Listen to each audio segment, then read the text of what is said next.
Fried बैंगन बनाने के लिए हमने 4 बैंगन लिए और उन्हें गोल गोल काट के फ्राई कर लिया।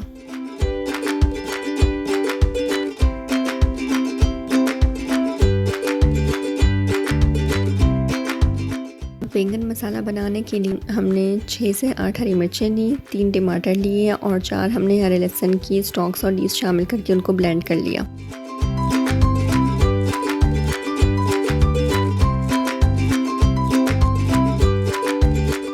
अब पैन में तकरीबन 4 टेबलस्पून जो है कुकिंग ऑयल ले लें, उसको गरम कर लें और साथ ही फ्लेम स्लो करके ब्लेंड किया हुआ मिक्सचर पैन में पोर कर दें।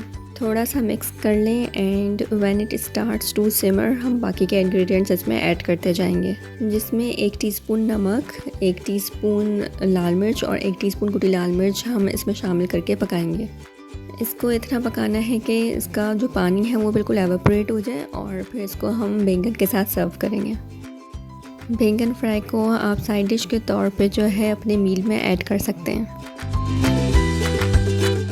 हमने कुछ हरी मिर्चों को भी बीच से सिलेक्ट कर दिया था, अब उसके अंदर भी हम इसी मसाले को भर के पेश करेंगे।